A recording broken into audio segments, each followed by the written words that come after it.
வணக்கம் நண்பர்களே, நம்ம எல்லாருமே ரொம்ப ஈகராக வெயிட் பண்ணிட்டு இருந்த ராமாயணம் திரைப்படத்தினுடைய ட்ரெய்லரை ரிலீஸ் பண்ணியிருக்காங்க. ஸோ இந்த திரைப்படத்தினுடைய கதை எல்லாருக்குமே தெரியும். இருந்தாலுமே அந்த ட்ரெய்லருக்காக ஏன் இவ்வளோ வெயிட் பண்ணோம் அப்படின்னா, 4000 கோடி பட்ஜெட் அப்படிங்கிறப்ப அந்த படத்தினுடைய விஎஃப்எக்ஸ் காட்சிகள் எந்த அளவுக்கு இருக்கும், ராமாயணத்தை எந்த அளவுக்கு அவங்க எடுத்திருக்காங்க அப்படிங்கிறத பார்க்கறதுக்காகத்தான் நம்ம எல்லாருமே இவ்வளோ ஈகராக வெயிட் பண்ணிட்டுருக்கோம். அந்த வேலையை கரெக்டாக அவங்க பண்ணியிருக்காங்களா இல்லையா அப்படின்னு சொல்லி கேட்டால், ஒரு சில இடத்துல விஎஃப்எக்ஸ் ரொம்ப ரொம்ப பிரமாதமாக பண்ணியிருக்காங்க.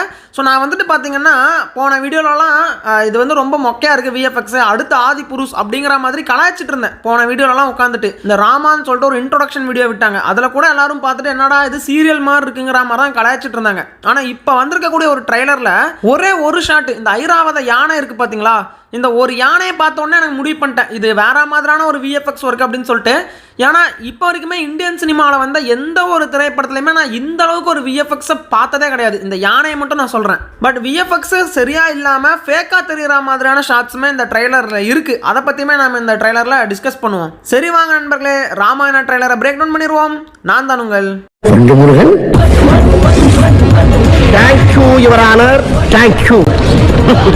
சரி, இப்போ விஎஃப்எக்ஸை பற்றி பேசுறதுக்கு முன்னாடி முதல்ல அந்த கதை கோர்வையாக அந்த ட்ரெய்லர் எந்த அளவுக்கு வந்திருக்கு அப்படிங்கிறத முதல் பார்ப்போம். ஸோ ட்ரெய்லர் வந்துட்டு பார்த்தீங்கன்னா ஃபர்ஸ்ட் ராவணா கிட்ட இருந்து தான் ஆரம்பிக்குது. ஸோ படமுமே ராவணா கிட்ட இருந்து தான் ஆரம்பிக்க போகுதுன்னு கிளியராகவே புரியுது. ஸோ ராவணா கேரக்டர் வந்துட்டு பார்த்தீங்கன்னா ஒரு பிச்சைக்கார கோலத்தில் தேவலோகத்துக்குள்ள காலடி எடுத்து வைக்கிறாரு. ஸோ அந்த ட்ரெய்லர்லேயே அவர் சொல்லியிருப்பாரு, 3 லோகத்தையுமே நான் பிடிச்சிட்டேன், பூலோகம், பாதாள லோகம், தேவலோகம் அப்படின்னு சொல்லிட்டு 3 லோகத்தையுமே நான் பிடிச்சிட்டேன்னு சொல்லியிருப்பாரு. உலகத்திற்கும் இனி ஒரே வேந்தனே அதில் அந்த தேவலோகத்தில் நடக்கக்கூடிய சண்டையை தான் அந்த ட்ரெய்லரில் காட்டியிருக்காங்க. ஸோ நீங்கள் பார்த்துட்டிங்கன்னா அங்கே இருக்கவங்க எல்லாருமே தேவர்கள் தான். அவங்க எல்லாருமே நம்ம யாஷ் வந்துட்டு அடிச்சு போடுவார். அடிச்சு போட்டு கடைசியாக ஒரு மிகப்பெரிய தேவன், எல்லாருக்கும் அரசனான இந்திரன் வந்துட்டு பார்த்தீங்கன்னா தன்னுடைய ஐராவத யானையில் வந்து வராரு இந்த ராவணனை அழிக்க. ஆனால் அந்த ஐராவத யானையவே ஒரே குத்தி சாச்சிருவாரு நம்ம ராவணன். இந்த இடத்துல நிறைய பேர் கொஸ்டின் கேட்டிருந்தாங்க, என்னடா யானைக்கெல்லாம் ரெக்க முளைச்சிருக்கு, ஐராவத யானையில் ரெக்க இருக்குன்னு யாரா சொன்னதுங்கிற மாதிரி நிறைய பேர் கிரிட்டிசைஸ் பண்ணிட்டு இருந்தாங்க. ஆக்சுவலாக வந்துட்டு ஃபேண்டசி படம்னு ஆயிடுச்சு. ஸோ பிரம்மாண்டமாகவும் புதுசாகவும் நிறையா விஷயங்கள் காட்டணும்னு சொல்லிட்டு ஆசைப்பட்டிருக்காங்க போல். அதனால் யானைக்கு ரெக்க முளைக்கிற மாதிரி அந்த ஐராவதத்தை டிசைன் பண்ணியிருக்காங்க. எனக்கு இது ஒரு பெரிய பிரச்சனையாக தெரில, படம் தானே, நம்மளை அது எந்த அளவுக்கு என்டர்டெயின் பண்ணுது அப்படிங்கிறது மட்டும்தான் முக்கியம். ஸோ இந்திரனே வந்து பார்த்தோன்னா முடிச்சு விட்டுட்டு நான் தாண்டா இனிமேல் அரசன், புதிய வேந்தன் அப்படிங்கிற மாதிரி நம்ம ராவணன் மிகப்பெரிய ஒரு அழிக்கவே முடியாத சக்தியாக மாறி நிற்கிறாரு. அப்படிப்பட்ட ஒரு ராவணனை தான் ஃபஸ்ட்டு காட்ட போகிறாங்க. ஒரு 30 நிமிஷத்துக்கு எனக்கு தெரிஞ்சு ராவணன் போர்ஷன்ஸ் தான் இருக்க போகுதுன்னு நினைக்கிறேன். படத்தினுடைய ஹீரோவான ராமர் கேரக்டர் நம்ம ரன்பீர் கபூரே வந்துட்டு கிட்டத்தட்ட 30 மினிட்ஸ் படம் ஓடினக்கப்புறம் தான் வருவார்னு நினைக்கிறேன். அந்த மாதிரி இந்த ராவணாக்கு பயங்கரமான பில்டப்பை சேர்த்துறாங்க. அதுக்கப்புறமா நம்ம இந்திரனே வந்து பார்த்தோன்னா தோக்கடிச்சிட்டார்ல, அப்போ நம்ம இந்திரன் வந்துட்டு விஷ்ணு கிட்ட போய் வேண்டுறாரு, இந்த மாதிரி வந்துட்டு ராவணன் ஒருத்தர் இருக்கான், 3 லோகத்தையுமே ஆட்டி படைச்சிட்டான், அவனை அழிக்கணும்னு சொல்லிட்டு நம்ம இந்திரன் விஷ்ணு கிட்ட வேண்டுறாரு. அப்படி இருக்கிறப்ப தான் அயோத்தியா நாட்டில் இருக்கக்கூடிய நம்ம தசரதனுக்கு மகனாக பிறக்கிறாரு விஷ்ணு ராமர் ரூபத்தில். அடுத்து இந்த ஒரு ஷாட்ல நம்ம தசரதர் வந்துட்டு ஏதோ ஒரு விஷயத்த சொல்றாரு. அப்போ அந்த நாடே வந்து பார்த்தீங்கன்னா அங்கே திரண்டு கிடக்கு. ஸோ அங்கே ஜடாயு பறவையெல்லாம் வந்து பார்த்தீங்கன்னா அந்த நாட்டுக்கு வந்திருக்கு. என்ன அந்த இடத்துல நடந்திருக்கு அப்படின்னு பார்த்தீங்கன்னா, எனக்கு தெரிஞ்சு ராமருடைய பிறப்பு, அதாவது ராமர் வந்து பிறந்து எனக்கு பையன் பிறந்துட்டான் அப்படின்னு சொல்லிட்டு தசரதன் ரிவீல் பண்ணக்கூடிய சீனாக இது இருக்குமா அப்படின்னு சொல்லி கேட்டிங்கன்னா அப்படி இருக்கிறது வாய்ப்பு இல்லை. ஏன்னா வந்துட்டு பக்கத்தில் இருக்கக்கூடிய அவருடைய மீதி 2 மனைவிகள் அவங்க கையிலையுமே குழந்தை இருக்கு. அப்படி பார்க்குறப்போ ராமர் பிறந்து மற்ற குழந்தைகள் எல்லாம் பிறந்துட்டாங்க. அப்போ எதுக்காக எல்லா ஊர் மக்களையும் திரட்டி நிற்க வச்சு என்ன விஷயத்த அந்த இடத்துல அனௌன்ஸ் பண்ணுறாரு அப்படிங்கிற விஷயம் புரியல. ஆனால் ராமர்னு சொன்னோன்னா அடுத்த ஷாட்லேயே வந்துட்டு நம்ம ராமா வந்து ட்ரைனிங் எடுத்துகிட்டு இருக்கிற மாதிரி காட்டுவாங்க. அப்போ வந்து ஜடாயு பறவை தான் வந்துட்டு அந்த மிகப்பெரிய பெல்லை வந்து கீழே போட்டு போகும். அதை நம்ம ராமர் குறிப்பாக தடிக்கிற மாதிரி காட்டுவாங்க. ஆக்சுவலாக இந்த ஜடாயு பறவைக்குமே ஒரு நல்ல ரோல் இருக்கும் போலங்க. ஏன்னா ராமாயணத்தை பொறுத்த வரைக்கும் சீதாவை நம்ம ராவணன் கடத்திட்டு போகிறப்ப தான் ஜடாயு பறவையோட இன்ட்ரோவே இருக்கும். அப்போ சீதாவை எப்படியாவது ராவணன் கிட்ட இருந்து காப்பாற்றணும்னு சொல்லிட்டு ட்ரை பண்ணி ஜடாயு தோத்து போற மாதிரி காட்டுவாங்க. ஆனா இந்த திரைப்படத்தை பாருங்க, ஸ்டார்டிங்ல ராமரை பத்தி பேசுறப்ப அயோத்தியா நாட்டிலேயே அந்த ஜடாயு பறவை வர்ற மாதிரி காட்டுறாங்க. அப்புறம் ராமருக்கு ட்ரைனிங் பண்ணுற உதவுறதுமே ஜடாயு பறவை மாதிரி காட்டுறாங்க. ஸோ அப்படி பார்க்குறப்ப ஜடாயு பறவைக்குமே வந்துட்டு இந்த திரைப்படத்தில் ஒரு நல்ல ரோல் கொடுத்துருப்பாங்களோன்னு தாங்க ஃபீல் ஆகுது. அடுத்ததாக நம்ம பரதன் கேரக்டர் வந்துட்டு காட்டியிருக்காங்க. ஸோ இவர் வந்துட்டு பார்த்தீங்கன்னா ராமருடைய முதல் தம்பி பரதர். ஆக்சுவலாக நம்ம தசரதருக்கு வந்துட்டு பார்த்தீங்கன்னா 3 ஒய்ஃப் இருப்பாங்க. அந்த 3 ஒய்ஃபுமே அவர் யாகம் பண்ணுறப்போ சைடில் அவர் கூட உட்காந்துட்டு இருக்கிற மாதிரி காட்டியிருப்பாங்க. அதில் அவருடைய இரண்டாவது மனைவி கைகேயி அவங்களுக்கு பிறந்தவர் தான் இந்த பரதன். ஸோ நம்ம எல்லாருக்குமே தெரிஞ்ச கதை தான். அந்த கைகேயி வந்துட்டு பார்த்தீங்கன்னா தன்னுடைய மகன் தான் அரசனாகணும், ராமர் அரசராகக்கூடாது, அவனை வனவாசம் அனுப்பிச்சிருங்கன்னு சொல்லி கோரிக்கை வைப்பாங்க அரசர்கிட்ட. ஸோ அரசராலையும் அதை மறுக்க முடியாது. ஏன்னா பல வருடங்களுக்கு முன்னாடி நீ என்ன கேட்டாலும் நான் செய்கிறேன்னு சொல்லிட்டு ஒரு சத்தியம் செஞ்சு கொடுத்துருப்பாரு. அதனால் மறுக்க முடியாது. வேற வழி இல்லாமல் பரதனை அரசனாக்கிட்டு ராமரை வனவாசம் அனுப்புவாங்க இல்லையா? அப்படிப்பட்ட ஒரு முக்கியமான ரோல் தான் இந்த பரதன் ரோல். நம்ம எல்லாருமே சொல்லுவோம் ராம லக்ஷ்மணன் அண்ணன் தம்பினா ராம லக்ஷ்மணன் மாதிரி இருக்கணும்னு சொல்லிட்டு. ஆனால் அப்படி கிடையாது. ஆக்சுவலாக லக்ஷ்மணனை விடவே பரதன் தான் வந்துட்டு ராமர் மேலே அதிக அன்பையும் பற்றியும் வச்சிருப்பார். ஸோ இப்போ அடுத்த ஷாட்டில் அந்த மிகப்பெரிய க்ரௌடுக்கு நடுவில் நம்ம ராமர் வந்துட்டு அந்த வில்லை எடுத்து உடைக்கக்கூடிய அந்த ஒரு காட்சி தான் மேக்ஸிமம் வந்துட்டு பார்த்தீங்கன்னா நல்லா பிரம்மாண்டமாக தான் எடுத்திருக்காங்க. இந்த சீன்ஸ் எல்லாம் வந்துட்டு நல்லா பெரிய ஸ்க்ரீன் ஐமேக்ஸ் எப்பிக் இந்த மாதிரி பெரிய ஸ்க்ரீனில் பார்க்குறப்போ நல்ல ஒரு எக்ஸ்பீரியன்ஸ் கொடுக்கும் அப்படின்னே சொல்லலாம். அதுக்கப்புறமா சீதா தேவியை திருமணம் பண்ணுற காட்சி. சீதா தேவி வந்துட்டு பார்த்தீங்கன்னா சாய் பல்லவி அவங்கள போட்டது வந்துட்டு நிறையா பேருக்கு பிடிக்கல. என்னடா கேஸ்டிங் இது, சாய் பல்லவி சுத்தமாகவே செட் ஆகலை அப்படிங்கிற மாதிரி தான் சொல்லிட்டு இருந்தாங்க. சில பேர்லாம் வந்துட்டு சாய் பல்லவிக்கு பக்கத்தில் ஒரு பொண்ணு இருப்பாங்க, அந்த பொண்ணே நல்லா இருக்காங்களே பார்க்க, அவங்கள கூட சீதாவாக போட்டிருக்கலாம், ஏன் சாய் பல்லவி தூக்கி போட்டாங்கிற மாதிரிலாம் பேசிட்டு இருந்தாங்க. பட் எனக்கு வந்துட்டு ரொம்பலாம் மிஸ் மேட்ச் ஆன மாதிரிலாம் ஃபீல் ஆகலை. சாய் பல்லவியுமே ஒரு இந்தியன் தான், அவங்க சீதாவாக இருக்கிறதுல என்ன தப்பு? ஏன்னா சீதா ரோல் வந்துட்டு யார் வேணால் பண்ணலாம், எந்த ஆக்ட்ரஸ் பண்ணாலும் அவங்களுடைய பெர்ஃபார்மன்ஸ் வைஸ் தான். ஃபேஸ் கட்டெல்லாம் அதுக்கு பெருசாக ஒன்றும் தேவைப்பட போகிறதில்ல. அப்படி பார்க்குறப்போ சாய் பல்லவி சீதாவாக பண்ணுறதுல எனக்கு பார்க்க எதுவுமே தப்பாக தெரியல. பட் உங்களுக்கு அந்த கேஸ்டிங் மிஸ் மேட்சாக ஃபீல் ஆகுதா இல்லையான்னு சொல்லிட்டு மறக்காம கமெண்ட்டில் சொல்லுங்கள். அண்ட் இந்த ட்ரைலரில் சீதாவுமே வந்துட்டு ட்ரைனிங் எடுக்கிற மாதிரி காட்டுவாங்க. அவங்களுமே ஒரு வீராங்கனை அப்படிங்கிற மாதிரி தான் காட்டியிருப்பாங்க. ஆக்சுவலாக இந்த மாதிரி சீதா கேரக்டரை காட்டி வேறு எந்த ராமாயண திரைப்படத்துலையும் நான் பார்த்ததில்ல. ஆதி புருஷில் கூட வந்து பார்த்தீங்கன்னா சீதானா ஒரு சாஃப்டான பெண் அப்படிங்கிற மாதிரி தான் காட்டியிருப்பாங்களே தவிர அவங்களுமே ஒரு வீராங்கனை அப்படிங்கிற மாதிரி இந்த ராமாயணம் தான் காட்டியிருக்காங்கன்னு நினைக்கிறேன். அதுக்கப்புறம் இப்போ நம்ம கைகேயி வந்துட்டு ராமர்கிட்ட நீ 14 வருஷம் வனவாசம் செல்லணும் அப்படிங்கிற மாதிரி சொல்லிட 14 வருடம் வனவாசம். நம்ம சீதாவை விட்டுட்டு அவர் மட்டும் வனவாசம் போகிறதா தான் பிளான் பண்ணுவார். பட் நம்ம சீதா இருந்துட்டு இனிமேல் என்னுடைய விதியும் உங்களுடைய விதியும் ஒன்று தான், நம்ம 2 பேரும் ஒன்று சேர்ந்ததுலேருந்து எப்போவுமே ஒன்றா தான் இருக்கணும்னு சொல்லிட்டு அவங்களுமே வந்து கூடவே சேர்ந்து வர்ற மாதிரி காட்டுறாங்க. இனி நம் இருவருக்கும் ஒரே விதியே, அது எதுவாக இருந்தாலும் சரி நான் ஏற்றுக்கொள்கிறேன். நம்ம லக்ஷ்மணனுமே வந்துட்டு தான் அண்ணன் மேலே இருக்கக்கூடிய அன்புனால அவருமே வந்துட்டு வனவாசம் வராரு. ஆக்சுவலாக இந்த பரதன் கேரக்டர் இருக்கார் இல்லையா, இவருமே வருவார். நானும் வந்துட்டு அண்ணன் கூட காட்டுக்கு போகிறேன்னு சொல்லிட்டு வருவார். ஆனால் அவருடைய அப்பா தசரதர் வந்து அதை தடுத்துருவார். ஏன்னா பரதன் அரசனாகணும் அப்படிங்கிறது தான் தான் அப்பா கொடுத்த செய்த சத்தியம். அப்படி இருக்கும்போது பரதனும் சேர்ந்து காட்டுக்கு போயிட்டான்னா அப்புறம் யார் நாட்டாள்றது? அதனால் வந்துட்டு பரதனை வந்து கட்டாயப்படுத்தி இங்கே இருக்க சொல்லிடுவாங்க. அடுத்த ஷாட்லேயே வந்துட்டு அந்த அரியணையில் வந்து செருப்பு வச்சிருக்கிற மாதிரி காட்டுவாங்க. அது யாருடைய செருப்பு அப்படின்னா ராமருடைய செருப்பு தான். ஏன்னா பரதன் என்ன சொல்லியிருப்பாருன்னா ராமர் வனவாசம் போயிட்டு வர்ற வரைக்கும் ராமருடைய செருப்பே இந்த நாட்டுடைய ராஜாவாக இருக்கட்டும், செருப்பே ஆட்சி செய்யணும்னு சொல்லிட்டு ராமருடைய செருப்பை தூக்கிட்டு வந்து அந்த அரியணையில வச்சிருவாரு நம்ம பரதர். அந்த அளவுக்கு ராமர் மேல பக்தி. ஸோ இப்போ ராமர் வனவாசம் போகக்கூடிய அந்த ஒரு காட்சி ஆக்சுவலா வந்துட்டு நம்ம பாகுபலியை வந்து வெளியே அனுப்புவாங்க தெரியுமா, அப்போது இதே மாதிரியான ஒரு ஃப்ரேம் தான் இருக்கும் அந்த படத்துலையும். என்ன இதில் வனவாசம் போக சொல்கிறாங்க, அதில் கோட்டையை விட்டு வெளியேற சொல்லுவாங்க, மற்றபடி எல்லாம் ஒரே கதை தான். ஸோ அவர் வனவாசம் போகிறது அந்த ஊருக்கே சுத்தமாக பிடிக்கல, தசரதனுக்கும் பிடிக்கல, யாருக்குமே பிடிக்கல. எல்லாருடைய கண்கள்லையுமே கண்ணீர் வருது, ராமர் வந்து நம்மளையெல்லாம் விட்டு போகிறாரு அப்படின்னு சொல்லி. ஸோ அதுக்கப்புறமா அவர் படகுல ஏறி போகிறாரு. ஃபர்ஸ்ட் வந்துட்டு ஒரு ஆசிரமத்துக்கு தான் போவார். அந்த ஆசிரமத்தில் குகன் அப்படின்னு சொல்லிட்டு ஒரு கேரக்டர் வரும். ஆக்சுவலாக அந்த ஒரு சாப்டர் வந்துட்டு நம்ம எல்லாருமே 10th ஸ்டாண்டர்ட் தமிழ் புக்கில் கம்பராமாயணத்தில் படிச்சிருப்போம். ஸோ குகன் வந்துட்டு தேனும் மீனும் கொண்டு வந்து ராமருக்கு கொடுத்தாருங்கிற மாதிரிலாம் காட்டியிருப்பாங்க. அந்த போர்ஷன்ஸ்லாம் இந்த திரைப்படத்தில் வருமா இல்லையான்னு சொல்லிட்டு தெரியல. அதுக்கப்புறம் அடுத்த ஷாட்ல பாருங்க, ஒரு சிங்கத்தோட வாய் மாதிரி ஒரு குகை ஒன்று இருக்கும். அந்த குகைக்குள்ள வந்துட்டு நம்ம ராவணன் உட்கார்ந்துட்டு இருக்கிற மாதிரி காட்டுவாங்க. அவரை சுற்றி நிறைய அரக்கர்கள் ஆட்டமெல்லாம் ஆடுற மாதிரி கூட காட்டுவாங்க. ஆனால் இங்கே ஒரு டவுட்டுங்க, என்ன அப்படின்னா அந்த குகை இருக்கு தெரியுதா அந்த காட்டில், அது ஆக்சுவலாக அது ராவணனுடைய குகையா? அப்படி அது ராவணனுடைய குகையா இருந்துச்சுன்னா ராவணன் ஏன் காட்டுக்கு வர போறாரு? அவரே வந்துட்டு பார்த்தோன்னா ஸ்ரீலங்காவில் ஒரு மிகப்பெரிய ஒரு ராஜாவாக இருக்காரு, உலகத்தையும் ஆட்டி படைக்கிறவர்.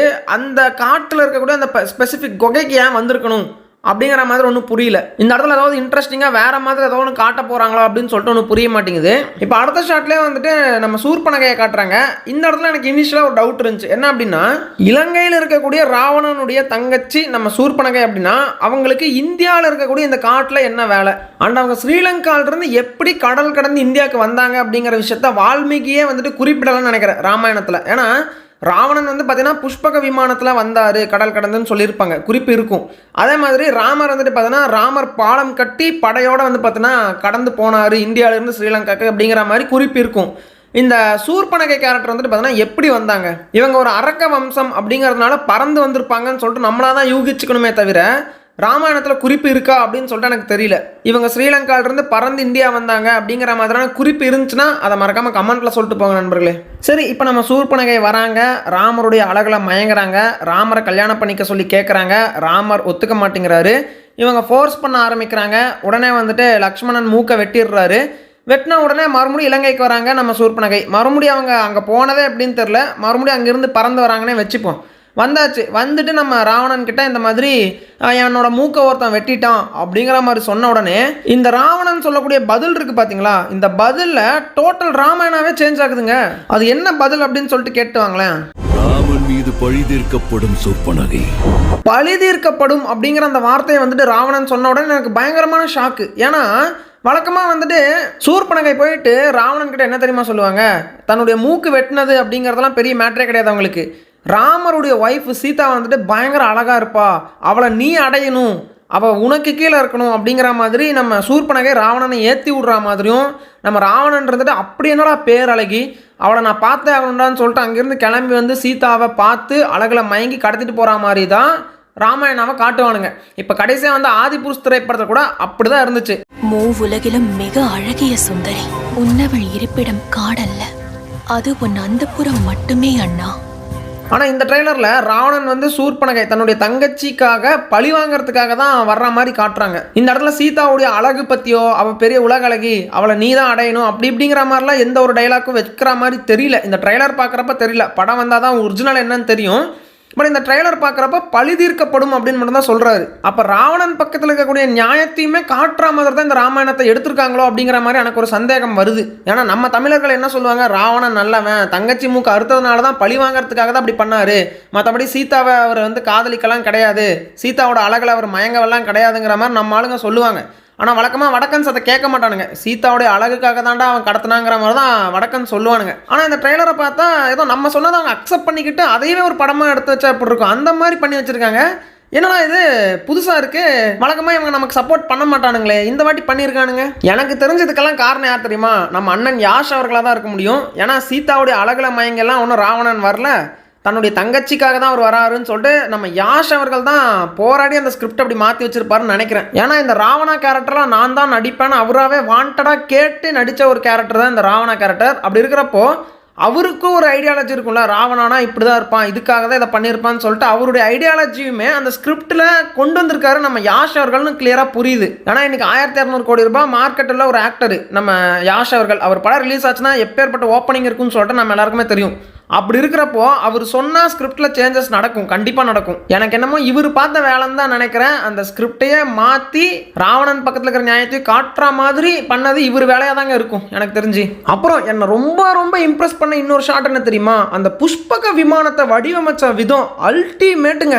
அதுவும் சீதாவை கடத்திட்டு போகிற அந்த சீனில் அந்த சீதாவை விட்டு 1 கிலோமீட்டர் தள்ளி நிற்கிறாரு மனுஷன். இந்த பழைய ஹிந்தி சீரியல்லாம் நம்ம ராவணன் சீதாவோட கையை பிடிச்சிருப்பாரு, சீதாவை தூக்கிட்டு போவார், தூக்கிட்டு போகும்போது அந்த சின்ன ரதம் தான் இருக்கும், அந்த ரதத்திலே வந்துட்டு சீதாவுக்கு ரொம்ப பக்கத்தில் நின்றுட்டு வர்ற மாதிரிலாம் காட்டுவானுங்க. ஏன் இந்த ஆதிபுருஷில் கூட சீதாவை கட்டி போட்டு தூக்கிட்டு போகிற மாதிரி காட்டினாங்க, சீதாவை ரொம்ப கொடுமைப்படுத்துகிற மாதிரி காட்டியிருப்பாங்க. ஆனால் இந்த ட்ரெய்லரில் பாருங்கள், சீதா ரொம்ப சேஃபாக ராவணனை விட்டு ரொம்ப தூரமாக தள்ளி அதுவும் அமைதியாக நின்றுட்டு வராங்க. நம்மால் 1 கிலோமீட்டர் தள்ளி நின்றுட்டு இருக்காரு பாருங்க. சீதாக்கு தன்னால் எந்த ஒரு அன்கம்ஃபர்டபுளான ஃபீலுமே வந்துடக்கூடாது அப்படிங்கிற நோக்கத்தில் அவர் நின்றுட்டு இருக்காரு. டேய் என்னடா நடக்குதுங்க, நிஜமாலுமே வடக்கன்ஸ் எடுத்த ராமாயணம் தானா இல்லை தமிழர்கள் எடுத்த ராமாயணமாடா இது? எல்லா புகழும் யாஷ்கே. ஆக்சுவலாக வந்துட்டு இந்த ட்ரைலரில் ராவணாவை போர்ட்ரே பண்ண விதம் எனக்கு ரொம்ப பிடிச்சிருந்தது. ஆனால் இன்னும் ஒரே ஒரு சீன் மட்டும் பாக்கி இருக்குது, அது படத்தில் தான் பார்க்க முடியும். என்ன அப்படின்னா, சீதையை கடத்தக்கூடிய அந்த காட்சி இருக்குது பார்த்தீங்களா, இந்த ராவணன் வந்துட்டு சீதையை தொட்டு தூக்குனாரா, சீதையுடைய கையை பிடிச்சி இழுத்தாரா, எப்படி கடத்துறாரு, கைப்படாமல் கடத்தினாருன்னு வைங்களேன், அவ்வளோதான் டாப் நாச்சு. ஏன்னா ராவணனுடைய சுண்டு விரல் கூட சீதை மேலே பட்டது கிடையாது அப்படிங்கிற மாதிரி நம்ம ஆளுங்க சொல்லிட்டு இருக்கானுங்க. அதே மாதிரி சுண்டு விரல் கூட படாமல் நம்ம சீதையை அவர் கடத்துற மாதிரி ஒரு காட்சி எடுத்திருந்தாங்க அப்படின்னா வேற மாதிரி இருக்கும். எனக்கு தெரிஞ்சு தமிழ்லே பிச்சுட்டு ஓடும் இந்த திரைப்படம். அண்ட் இந்த திரைப்படத்தில் நம்ம சீதையுமே வந்துட்டு வீராங்கனையாக தான் காட்டியிருக்காங்க. அவங்களுமே வந்துட்டு போர் பயிற்சியெல்லாம் பண்ணியிருக்காங்க. அப்போ ராவணன் ஒரு வேளை சில்மிசம் பண்ண வந்தால் கூட நம்ம சீதையால் வந்து தடுக்க முடியும். ஏன்னா அவங்களே போர் பயிற்சியெல்லாம் பண்ணியிருக்காங்க. அப்படிங்கிறப்போ அந்த இடத்துல அவங்களாலையுமே எதிர்த்து சண்டை போட முடியும். கொஞ்ச நேரமாவது அந்த சண்டை போட்டிருக்க முடியும். ஆனால் அந்த இடத்துல சண்டை காட்சியெல்லாம் வைக்கிறதுக்கு வாய்ப்பே இல்லை. ராவணனுக்கும் சீதாக்கும் ஃபைட் எல்லாம் வைக்க முடியாது. நம்ம ராவணன் சீதை கடத்துறாரு பார்த்தீங்களா, அந்த மொமெண்ட்டை மட்டும் எப்படி எடுத்திருக்காங்கன்னு நான் பார்க்கணுங்க. அங்கே தான் இருக்கு எல்லாமே. சரி, இப்போ சீதையை கடத்தியாச்சு இல்லையா, இப்போ நம்ம ராமர் வந்துட்டு நான் சீதையை மீட்டெடுப்பேன்னு சொல்றாரு பார்த்தீங்களா, இதுதான் இந்த திரைப்படத்தினுடைய கிளைமேக்ஸ். ஸோ கண்டிப்பாக நான் சீதையை காப்பாற்றுவேன் அப்படின்னு சொல்லிட்டு கிஷ்கிந்தா அப்படிங்கிற அந்த ஒரு காட்டுக்கு போகிறாரு. அங்கே தான் வந்துட்டு நம்ம ஹனுமான் இருப்பாங்க, சுக்ரீவர், வாலி எல்லாருமே வந்துட்டு அங்கே தான் இருப்பாங்க. கரெக்டாக அந்த கிஷ்கிந்தா காட்டுக்கு போகிறாரு. அந்த இடத்துல வந்து பார்த்தீங்கன்னா படத்தினோட கிளைமேக்ஸ் முடியுது. நம்ம ஹனுமான் கேரக்டரை வந்துட்டு இந்த ட்ரெய்லரில் காட்டியிருக்கவே மாட்டாங்க. ஏன்னா ராமாயணா பார்ட் 1 திரைப்படத்தில் ஹனுமார் வரமாட்டார். ராமாயணா பார்ட் 2ல் தான் ஹனுமான் வருவார். ஸோ சன்னி டியோல் அவர்கள் தான் வந்துட்டு ஹனுமான் ரோல் பண்ணுறாரு இந்த திரைப்படத்தில். அவருடைய கேமியோ தான் இந்த படத்தினுடைய கிளைமேக்ஸ். எப்படி வந்துட்டு விக்ரம் படத்தினுடைய கிளைமேக்ஸில் ரோலக்ஸ் வந்தாரோ அந்த மாதிரி இந்த ராமாயணா பார்ட் 1 கிளைமேக்ஸில் சன்னி டியோல் வருவார். ஹனுமான் வந்துட்டு வருவார். வந்த உடனே வந்துட்டு படம் முடிஞ்சிடும். பார்ட் 2க்கு வந்து பார்த்தீங்கன்னா லீடு கொடுத்து முடிச்சிருவாங்க. ஆனால் எனக்கு வந்துட்டு இந்த ராமாயணன் ட்ரைலர் ரொம்பவுமே பிடிச்சிருந்ததுங்க. அதுக்கு காரணம் வந்துட்டு ராவணனை போர்ட்ரே பண்ண விதம் அது டோட்டலாகவே வேற மாதிரி இருந்துச்சு. ஏன்னா இந்த ஆதிபுருஷ் திரைப்படத்துலலாம் கன்றவே காட்டி வச்சிருப்பானுங்க. சீதையை கடத்திட்டு போயிட்டு என்னை நீ கல்யாணம் பண்ணிக்கோ, நான் அடிமையாக இருக்கிறேன் உனக்கு அப்படின்னு கெஞ்சுவார். கேவலமாக இருக்கும் அந்த சீன்லாம். ஏற்றுக்கொள் ஜானகி, வாழ்நாள் முழுவதும் உனக்கு அடிமையாக இருப்பேன், ஒரு முறையாவது ஏற்றுக்கொள். அதாவது நம்ம தமிழ் மன்னன்னு சொல்லிட்டு தமிழர்கள் தூக்கி வச்சு கொண்டாடுற ராவணனை எந்த அளவுக்கு கேவலமாக காட்டுறானுங்க பாருங்க. இதுதான் வடக்கன் சொல்லிய மனநிலை. எப்பவுமே இப்படிதான் இருக்கும், இப்படிதான் இருந்துச்சு. ஆனா இந்த ட்ரைலர்ல வந்துட்டு டோட்டலா வேற மாதிரி இருக்கு. ஸோ அதனாலே இந்த ராமாயண படத்தின் மேல எனக்கு ஒரு கியூரியாசிட்டி அதிகமாக இருக்கு அப்படின்னு சொல்லலாம். சரி, இப்போ கதையை விடுங்க. அடுத்து விஎஃப்எக்ஸை கொஞ்சம் பிரேக் டவுன் பண்ணலாமா? ஸோ விஎஃப்எக்ஸை பொறுத்த வரைக்குமே வந்துட்டு நிறைய இடங்கள்ல ரொம்ப சூப்பராக பண்ணியிருந்தாங்க. நிறைய இடத்துல ரொம்ப ஃபேக்காகவுமே தெரிஞ்சுது. அது என்னென்ன அப்படின்னு பார்த்தீங்கன்னா, முதல்ல என்னை வாயை பொழந்து பார்க்க வச்ச விஎஃப்எக்ஸ் காட்சினா இந்த யானை தான், இந்த ஐராவதம் தான். இதை வந்துட்டு அடிச்சுக்கவே முடியாது. ஏன்னா வந்துட்டு அந்த போர் காட்சி பாருங்க, தேவர்களுக்கும் அசுரர்களுக்கும் நடக்கக்கூடிய போர் காட்சி அது வந்துட்டு ஒரு பனி தேசம் மாதிரி இருக்கு. அந்த ஒரு இடத்துல அவ்வளோ பெரிய ஒரு பிரம்மாண்டமான ஒரு போருங்க அது. அதாவது 4000 கோடி பட்ஜெட்டு, டி நெகட்டிவ், அதாவது ஏகப்பட்ட ஆஸ்கார் வாங்கி குவிச்ச விஎஃப்எக்ஸ் கம்பெனி அப்படின்னு பில்டப் கொடுத்தாங்கல்ல, அந்த பில்டப்புக்கெல்லாம் ஒர்த்தான ஒரு போர் காட்சிங்க இது காட்சி. ஏன்னா அந்த பக்கம் வந்து நம்ம இந்திரன் வராரு, இந்த பக்கம் அந்த சிங்கத்தில் வந்து பார்த்தீங்கன்னா நம்ம யாஷ் வந்து போறார் ராவணன். அதாவது ஒரு சிங்கத்தை அடக்கிற மாதிரி இதே ட்ரைலரில் காட்டியிருப்பாங்க. ஆக்சுவலாக அது சிங்கம் கிடையாது, அது என்ன விலங்குனே தெரில. வால்மீகி வந்துட்டு நிறையா விலங்குகள், புது புது விலங்குகளுடைய பெயர்லாம் எழுதி வச்சிருக்காரு ராமாயணத்தில். அதில் ஏதோ ஒரு விலங்கு தான் இதுன்னு நினைக்கிறேன். ஆனால் அந்த விஎஃப்எக்ஸுமே அல்டிமேட்டாக இருந்துச்சு. அதோட முடியெல்லாம் ஒவ்வொரு முடியும் பாருங்க எந்த அளவுக்கு வந்து பார்த்தீங்கன்னா மெனக்கட்டு விஎஃப்எக்ஸ் பண்ணியிருந்தா இவ்வளோ சூப்பராக அது வந்திருக்கும். இதை நம்ம சிங்கம்னா எடுத்துப்போம். சிங்கத்தில் வந்துட்டு பார்த்தீங்கன்னா அப்படியே நம்ம ராவணன் வராரு. அந்த காட்சியெல்லாம் வந்து பார்த்தீங்கன்னா சின்னதாக தான் காட்டியிருப்பாங்க. ஆனால் அதெல்லாம் பூரிச்சு போயிட்டேன் பார்த்துட்டு. அப்படியே அங்கேருந்து தாவி ஒரே குத்து நம்ம ஐராவதத்தில் அப்படியே அந்த யானை அப்படியே விழுகும் பாருங்க. நான் சொல்கிறேன் பாருங்க, இந்த போர் காட்சி மட்டும் ஒரு 10 நிமிஷம் படத்தில் இருந்தால் போதும். அதுவும் படம் ஆரம்பித்த ஃபர்ஸ்ட் 10 நிமிஷம் இந்த போர் காட்சின்னு தான் நினைக்கிறேன். இந்த ஒரு போர் காட்சிலேயே வந்துட்டு பார்த்தீங்கன்னா ஹாலிவுட் ஆடியன்ஸை உட்கார வச்சிடலாம். இந்தியன் சினிமானா என்னன்னு சொல்லிட்டு மற்றவங்களுக்கு காட்டிடலாம். அந்த ரேஞ்சுக்கு வந்துட்டு பார்த்தீங்கன்னா அந்த ஒரு போர் காட்சி அமையும் அப்படின்னு சொல்லிட்டு நான் நம்புறேன். அதுக்கப்புறம் அந்த ஜடாயு பறவையினுடைய விஎஃப்எக்ஸ் ரொம்பவே சூப்பராக இருந்துச்சு அப்படின்னு சொல்லலாம். ஸ்டார்டிங்கில் ராமருக்கு ட்ரைனிங் கொடுக்குற அந்த ஜடாயுவாக இருக்கட்டும், அப்புறம் சீதையை ராவணன் கடத்திட்டு போகிறப்ப அங்கே தடுக்க வரும்ல அந்த ஜடாயு பறவையாக இருக்கட்டும், எல்லாமே வந்து பார்த்தீங்கன்னா விஎஃப்எக்ஸ் நல்லா பண்ணியிருந்தாங்க. ஆனால் ராவணன் வந்து சீதையை கடத்துறப்போ ஒரே ஒரு ஜடாயு தான் வரும். ஒரு ஜடாயு வந்துட்டு ட்ரை பண்ணும் தடுக்கிறதுக்கு, ஆனால் அதால் முடியாது. ஆனால் என்னடா பண்ணி வச்சிருக்கீங்க, இத்தனை பறவைகள் எங்கிருந்துடா வந்துச்சு? இந்த மாதிரி ராமாயணம் இருக்காது, இவங்க ஆட் பண்ணியிருக்காங்க. பட் இத்தனை பறவைகளை காட்டினதுக்கு பதிலாக ஒரு ஜடாயு கூட ஃபைட் பண்ணுற மாதிரி காட்டியிருந்தாவே சூப்பராக தான் இருந்திருக்கும். அடுத்தது நம்ம ராமன் வந்துட்டு ஒரு அரக்கன் கூட ஃபைட் பண்ணுற மாதிரி காட்டுவாங்க, அந்த விஎஃப்எக்ஸும் சரி. அப்புறம் அந்த காட்டுக்குள்ளே லக்ஷ்மணன் வந்துட்டு ஒரு அரக்கன் கூட ஃபைட் பண்ணுற மாதிரி காட்டுவாங்க, அந்த விஎஃப்எக்ஸும் சரி. ரெண்டுமே வந்துட்டு பார்த்தீங்கன்னா நல்லா பண்ணியிருந்தாங்க. அதாவது இதுக்கு முன்னாடி வந்து அந்த டீசரில் வந்துட்டு பார்த்தீங்கன்னா பயங்கர மொக்கையாக இருக்கும். அந்த விஎஃப்எக்ஸே வந்துட்டு கம்ப்ளீட் பண்ணாத வெர்ஷன், அந்த ராமான்னு சொல்லிட்டு ஒரு இன்ட்ரோடக்ஷன் விட்டாங்கல்ல, அதில் வந்துட்டு ரொம்ப மொக்கையாக தான் இருந்துச்சு. நானே கிரிட்டிசைஸ் பண்ணியிருப்பேன். பட் இந்த ட்ரெய்லரில் அதெல்லாமே இம்ப்ரூவ் பண்ணியிருந்தாங்க அப்படின்னே சொல்லலாம். அதுக்கப்புறமா சூர்பனகை வந்துட்டு ஒரு தேரில் வருவாங்கள்ல, அந்த தேரை இழுத்துட்டு ஒரு விலங்கு வரும். அது என்ன விலங்குன்னு தெரில, அது பார்க்குறதுக்கு ஹைனா மாதிரி இருக்குது. அதையுமே சூப்பராக விஎஃப்எக்ஸ் பண்ணியிருந்தாங்க. கடைசியாக இந்த அளவுக்கு ஒரு சூப்பரான விஎஃப்எக்ஸ் வந்துட்டு நான் லியோ திரைப்படத்தில் வந்து ஹைனாவை தான் சொல்லுவேன். அந்த ஹைனா வந்துட்டு பார்த்தீங்கன்னா பயங்கரமாக பண்ணியிருப்பாங்க அந்த விஎஃப்எக்ஸுங்கிறத. அதை வந்துட்டு இந்த ராமாயணாலையும் பண்ணியிருக்காங்க, நல்லா இருக்கு. ஆனால் அது நல்லா இருந்தால் பத்துமா? சுற்றி இருக்கிற காடு பாருங்க அவ்வளோ ஃபேக்காக தெரியுது. ஏன்னா ஒரு ஒரிஜினல் காட்டுக்குள்ளே போயிட்டு ஷூட் பண்ணுறதுக்கு எத்தனை நேரம்டா இட போகுது. அந்த சுற்றி இருக்கிற காட்டை வந்து விஎஃப்எக்ஸ் பண்ணி வச்சிருக்கானுங்க. அந்த தண்ணி மரம் செடி கொடிலாம் பக்கா ஃபேக்காக தெரியுது. அது காடு மாதிரியே இல்லை, ஏதோ ஒரு கார்ட்டூன் பொம்மை மாதிரி இருக்கு. நடுவில் இருக்கிற அந்த விலங்கை சூப்பராக காட்ட தெரிஞ்ச உங்களுக்கு காட்டை சுற்றி இருக்கிற காடை வந்து ஒழுங்காக காட்ட தெரியலையே. அப்போ டோட்டலாக பார்க்குறப்ப அது கார்ட்டூன் மாதிரி தான் தெரியும். அதாவது லைவ் லொகேஷனில் போய் ஷூட் பண்ணியிருந்தா இந்த பிரச்சனையே கிடையாது, சூப்பராக இருந்திருக்கும், காந்தாரா மாதிரி இருந்திருக்கும் அந்த விஷுவல்ஸ் எல்லாம். இவங்க லைவ் லொகேஷனில் ஷூட் பண்ணாமல் அந்த காடே விஎஃப்எக்ஸ் பண்ணிட்டானுங்க. அதுதான் மிகப்பெரிய தப்பு. இப்போ காந்தாராவை எடுத்துக்கோங்க, லைவ் லொகேஷன், அந்த காடு வந்து லைவ் லொகேஷன், ஆனால் அதில் வர்ற புலி வந்து பார்த்தீங்கன்னா விஎஃப்எக்ஸ். அப்படி பார்க்குறப்போ உண்மையாகவே புலி வந்த மாதிரி இருந்துச்சு. ஆனால் இவனுங்க வந்துட்டு பார்த்தீங்கன்னா சுற்றி இருக்கிற காடையே விஎஃப்எக்ஸ் பண்ணிட்டா அதுக்கு நடுவில் நீங்கள் என்ன விலங்கு சூப்பராக கொண்டு வந்தாலும் அதுவும் கார்ட்டூன் மாதிரி தான் தெரியும். ஸோ அதெல்லாம் கொஞ்சம் ஃபேக்காக இருக்குது அப்படின்னு சொல்லலாம். காடுனா அப்படி தான் இருக்கும், நல்லா டார்க் க்ரீனாக. இந்த காந்தாராவில் எப்படி இருக்குது அப்படி தான் இருக்கும். ஆனால் இவனுங்க எப்படி தெரியுமா காட்டுறானுங்க? கிளிப்பச்சை கலரில் காட்டுறானுங்க. அது வந்துட்டு கார்டன் மாதிரி இருக்குது, ஏதோ ஒரு பார்க்கு கார்டனு இதெல்லாம் எப்படி இருக்கும் அந்த ஃபீல் தான் கொடுக்குதே தவிர ஒரு அடர்ந்த காடு ஒரு ஆபத்தான காடுங்கிற ஃபீல் தர மாட்டேங்குது. கங்குவால கூட சூப்பராக காட்டியிருந்தாங்க காடெல்லாம். அப்புறம் பெரும்பாலுமா ராவணன் அவர்கள் வரக்கூடிய காட்சிகள் எல்லாம் ஃபேக்காக தாங்க தெரிஞ்சது. அந்த ஸ்டார்டிங்கில் ஒரு பிச்சைக்காரராக வந்து அந்த கோட்டை வாசலில் நிற்கிறப்போ அந்த கோட்டைக்கு வெளியே மனுஷன் நடமாட்டம் எதுவுமே கிடையாது. ஒரு மாதிரி சப்புன்னு இருந்துச்சு அந்த சீன் பார்க்கறதுக்கு. இப்போ பொன்னியின் செல்வன் மாதிரி திரைப்படங்கள்லாம் எடுத்துக்கிட்டிங்கன்னா ஒரு மிகப்பெரிய கோட்டையை காட்டுவாங்க. அந்த கோட்டைக்கு வெளியே காவலாளிகள் இருப்பாங்க, மக்கள் போயிட்டு வந்துக்கிட்டு இருப்பாங்க. அந்த இடமே பார்க்கறதுக்கு அவ்வளோ ரியாலிட்டியாக இருக்கும், ஏன்னா அதெல்லாம் லைவ் லொகேஷன். ஆனால் இவங்க பார்த்தீங்கன்னா ஒரு கோட்டையை காட்டுறாங்க, அந்த கோட்டையே பார்க்கறதுக்கு ஏதோ கந்தர்வ கோட்டை மாதிரி இருக்கு. வெளியே பார்த்தீங்கன்னா வெட்ட வெளியா இருக்குது, அதுவும் இருட்டில் நடந்து வராரு. வெளியே மனுஷங்க நடமாட்டம் எதுவுமே கிடையாது. அப்புறம் இவர் உள்ளே போய் ஓடுறது, அப்புறம் அந்த தேவர்களை எல்லாம் அடிக்கிறது, இதெல்லாம் ஏதோ ஒன்று மிஸ் ஆகுது நண்பர்களே. இவர் ஓடி வர்ற ஷாட்டை பாருங்க, பச்சையாக தெரியுது. கிரீன் ஸ்க்ரீனுக்கு முன்னாடி இவர் ஓடி வராரு, அந்த கிரீன் ஸ்க்ரீனுக்கு பதிலாக அப்படியே வந்து மாற்றிருக்கானுங்க, ஃபோட்டோ வச்சு மாற்றிருக்கானுங்க. பின்னாடி அந்த அரக்கர்கள் நிற்கிறாங்க பாருங்க, அவனுங்கெல்லாம் ஒரு அசைவு இல்லாமல் நின்றுட்டு இருக்கானுங்க. அது லிட்ரலி அது ஃபோட்டோ பார்க்குறதுக்கு வந்து ஒரு கம்ப்ளீட்டாகவே இல்லை. அந்த கோட்டையை சுற்றி இருக்கக்கூடிய அந்த கோட்டையெல்லாம் வந்துட்டு விஎஃப்எக்ஸ் பண்ண மாதிரி தான் தெரியுது. இப்போ பாகுபலி எடுத்துக்கிட்டிங்கன்னா ஒரிஜினல் செட்டு போட்டிருப்பாங்க, அதை பார்க்குறக்கே அவ்வளோ நேச்சுரலாக இருக்கும். அந்த கோட்டைக்கு முன்னாடி அவ்வளோ ஆட்கள் போகிறது வர்றது, அந்த இடம் ஏரியா எல்லாமே அவ்வளோ நேச்சுரலாக பண்ணியிருப்பாங்க, ஏன்னா அது லைவ் லொக்கேஷன். ஆனால் இவனுங்க வேணுங்கிறவங்கள மட்டும் வச்சு ஸ்டுடியோக்குள்ளேயே எல்லாத்தையும் எடுத்து முடிச்சுட்டு பின்னாடி இருக்கிற அந்த கோட்டை எல்லாத்தையும் விஎஃப்எக்ஸ் பண்ணிடுறது. அது பார்க்குறக்கு அவ்வளோ ஃபேக்காக இருந்துச்சு. மேக்ஸிமம் இந்த ராவணா வரக்கூடிய காட்சிகள் தான். அதுக்கப்புறம் நம்ம யாஷ் அவர்கள் வந்துட்டு வெளியே வந்து நிற்பார், அப்போ லட்சக்கணக்கான பேர் வந்துட்டு பார்த்தீங்கன்னா கீழே நிற்பாங்க. அதெல்லாம் அப்பட்டமாக ஃபேக்காக தெரியுது, இதெல்லாம் விஎஃப்எக்ஸ் அப்படின்னு சொல்லிட்டு. ஏங்க இது ரொம்ப கஷ்டமெல்லாம் கிடையாதுங்க. ஒரு 10,000 பேர்த்த கூப்பிட்டு நிற்க வச்சா ஒரு மாதிரி அது ரியலாக தெரியும். இப்போ எதனா ஒரு அரசியல் கட்சி மாநாடு போட்டால் கூட கூட்டம் கூடும், லட்சக்கணக்கான பேர் கூடுறானுங்கன்னு வைங்க. அந்த ட்ரோன் ஷாட்டில் நம்ம அப்படியே காட்டுறப்போ கூட்டம் இவ்வளோ கூட்டம் இருக்குப்பா அப்படிங்கிறது பார்க்கவே ரியலாக இருக்கும். அதே மாதிரி இவங்களும் கொஞ்சம் கூட்டத்தை கூட்டியிருந்தாங்க அப்படின்னா பார்க்க ரியலாக தெரிஞ்சிருக்கும். ஃபுல்லாக விஎஃப்எக்ஸ் பண்ணுறங்கிற பேரில் கோட்டை விட்டாங்க அப்படின்னு தான் சொல்லி ஆகணும். ஏங்க 1000ல் ஒருவன் திரைப்படத்தில் செல்வராகவன் அவ்வளோ கூட்டத்தை கூட்டி அவ்வளோ பிரம்மாண்டமாக காட்டியிருப்பாருங்க, இவங்களால முடியாதான். அடுத்தது இந்த ஷாட், இதை வந்துட்டு நிறைய பேர் கும்பகர்ணன் அப்படின்னு சொல்றாங்க. ஆனா கும்பகர்ணனா இல்லையா அப்படின்னு சொல்லிட்டு படம் பார்த்தா தான் தெரியும். இந்த காட்சி எந்த இடத்துல வருதுன்னா, அந்த ஸ்டார்டிங்ல அந்த ஐராவத யானை இருக்கு இல்லையா, அந்த பனிப்பிரதேச போர், அந்த போரில் தான் இந்த காட்சியுமே வருது. ஸோ மேபி ராவணன் பக்கமாக நின்று நம்ம கும்பகர்ணனுமே சண்டை போட்டிருக்கலாம். அப்படி அது கும்பகர்ணன் இல்லைன்னா இது சாதாரண ஒரு அரக்கனா கூட இருக்கலாம், யாரா வேணா இருக்கலாம், அது படம் பார்த்தா தான் தெரியும். ஆனால் இந்த வாரணாசி டீசரில் வந்துட்டு கும்பகர்ணனை வந்து ரொம்ப சூப்பராக ஜைசாண்டிக்காக காட்டியிருப்பாங்க, பயங்கரமாக இருக்கும் அதை பார்க்கவே.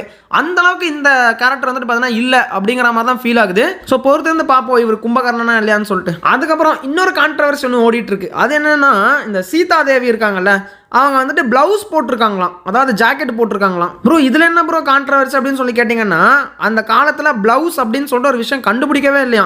எப்போ வந்துச்சு அப்படின்னா, இந்த பிரிட்டிஷ் காலகட்டத்தில் அவங்க இன்ட்ரடியூஸ் பண்ணது தான் ப்ளவுஸாம். இந்த தங்கலான் திரைப்படத்தில் கூட எல்லாருமே வந்துட்டு ப்ளவுஸ் போடாமல் தான் இருப்பாங்க. அப்புறம் நம்ம விக்ரம் சார் வந்துட்டு பிரிட்டிஷ்காரங்கிட்ட இருந்து அந்த ப்ளவுஸை கொண்டு வந்து கொடுப்பாரு. அப்போ தான் எல்லாரும் ஃபஸ்ட் டைம் ப்ளவுஸே போடுவாங்க. ஸோ பிரிட்டிஷ் வர்றதுக்கு முன்னாடி இந்தியாவில் வந்துட்டு ப்ளவுஸ் அப்படிங்கிற ஒரு விஷயமே இல்லையா. நீங்கள் ஆதிபுருஷ் திரைப்படத்தில் பார்த்துக்கிட்டிங்கன்னா கூட அந்த சீதாதேவி வந்துட்டு வெறும் மேலாடை சாரி மட்டும் தான் போட்டிருப்பாங்க, ப்ளவுஸ் போட்டிருக்க மாட்டாங்க. பட் இந்த ராமாயண ட்ரைலரில் வந்துட்டு நம்ம சாய் பல்லவி மேம் வந்து ப்ளவுஸ் போட்டிருப்பாங்க. அந்த காட்டுக்குள்ளே இருக்கிறப்ப கூட ப்ளவுஸ் போட்டிருப்பாங்க. சாய் பல்லவி அவர்கள்ட்டு இல்லை, நாட்டில் இருக்கக்கூடிய அந்த பெண்களுமே வந்துட்டு எல்லாருமே வந்து ப்ளவுஸ் போட்டிருக்கிற மாதிரி தான் காட்டியிருப்பாங்க. மேபி வந்துட்டு நம்ம டேரக்டர் என்ன யோசிச்சிருக்கலாம், ப்ளவுஸ் இல்லைன்னா அன்வான்ட் கிளாமராக அது தெரியலாம். வெறும் சாரி மட்டும் கட்டினா அது ஒரு மாதிரி கிளாமராக இருக்கும். நம்ம சீதாதேவியை கிளாமராக காட்ட வேண்டிய அவசியம் கிடையாது. அதே மாதிரி அந்த ஊர் பெண்களை யாரையும் கிளாமராக காட்ட வேண்டிய அவசியமே இல்லை. ஸோ தேவையில்லாமல் எதுக்கு எல்லாரும் கிளாமராக காட்டிட்டுன்னு அவங்க நினச்சிருக்கலாம். அதனால் காஸ்டியூம் டிசைனர்ஸ் இப்படி பண்ணியிருக்கலாம். பட் ப்ளவுஸ் இருந்தால் என்ன இல்லாட்டி என்ன, அது என்ன பெருசாக ஒரு கான்ட்ரவர்சி கிரியேட் பண்ணிருக்காங்கன்னு தெரில. அடுத்தது நண்பர்களே, வீடியோ பெருசாக போய்கிட்டே இருக்குது, இருந்தாலும் என்னால் பேசுறது நிப்பாட்டவே முடிய மாட்டேங்குது. அடுத்த டாபிக் வந்து பார்த்தீங்கன்னா மியூசிக் வந்துட்டு நம்ம Hans Zimmer and A R Rahman அவர்கள், இவங்க 2 பேரும் வந்து பார்த்தோன்னா பிரித்து மேய்ஞ்சு விட்டாங்க அப்படின்னு தான் சொல்லி ஆகணும். இவங்க 2 பேருக்குமே வந்து பார்த்தீங்கன்னா 100 கோடி சம்பளம் கொடுத்துருக்காங்களாம். அதாவது ஹான்ஸ் சிம்மருக்கு 50 கோடி, நம்ம ஏஆர் ரஹ்மான் அவர்களுக்கு 50 கோடி, மொத்தம் 100 கோடி மியூசிக்கு மட்டும் செலவு பண்ணியிருக்காங்க ராமாயணா டீம் அப்படின்னு சொல்கிறாங்க. பெரிய ஒரு பட்ஜெட், பெரிய ஒரு சம்பளம் அப்படின்னு தான் நான் சொல்லுவேன். அப்போ அதுக்கு ஒர்த்தாக வந்துட்டு மியூசிக் இருந்துச்சா அப்படின்னு சொல்லி கேட்டிங்கன்னா, அந்த ராமாக்கு ஒரு இன்ட்ரோ பிஜிஎம் போட்டிருப்பாரு பாருங்க, தரமாக போட்டிருந்தாரு. யார்? நம்ம ஹான்ஸ் சிம்மராக தான் இருக்கும். அதுக்கப்புறம் இந்த பிஜிஎம் வந்துட்டு 100% நம்ம ஹான்ஸ் சிம்மர் போட்டது தான். ஸோ இதெல்லாம் பீக்கில் இருந்துச்சுங்க. இதெல்லாம் தேட்டரில் எக்ஸ்பீரியன்ஸ் பண்ணால் வேறு லெவலில் இருக்கும் அப்படின்னு சொல்லிட்டு கிளியராக புரியுது. அதே மாதிரி இந்த கடைசியில் போக போக நம்ம ஏஆர் ரஹ்மான் உள்ளே பூந்துட்டார்.